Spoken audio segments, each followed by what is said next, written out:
you're an agnostic, right? That word comes closest to describing my circumstances. Yes. Have you really looked into Jesus Christ and if he is the true God? Yes, I have. Yeah, so I look more broadly, and I take a step back, and I look at the world's religions, and I look at the world's gods that have been praised throughout the history of our species, and that number is huge. Where I find myself returning is to 1755 in Portugal, Lisbon. Tens of thousands of people were killed in the church then because the epicenter was offshore. It wasn't just the earthquake. There was a tsunami that followed that basically wiped Lisbon from the map. Something like 80,000 people died.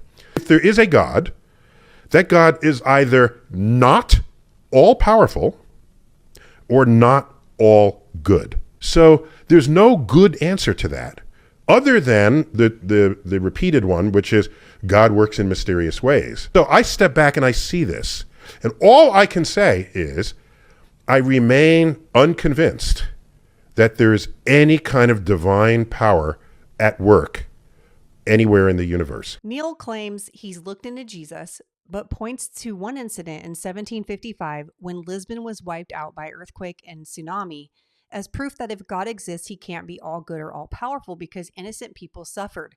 My counterclaim is that Neil doesn't understand the God of the Bible because God has dealt with evil through the death, burial, and resurrection of Jesus Christ. Here's what I mean. Sin, suffering, and evil came into the world through man's rebellion. Genesis shows us that God created a good world and called humanity very good, but man disobeyed God, and that's where sin and separation entered. At the appointed time, God took on flesh and lived among his creation. He identified with our weaknesses, was tempted in every way, yet without sin, and took upon himself the sins of the world.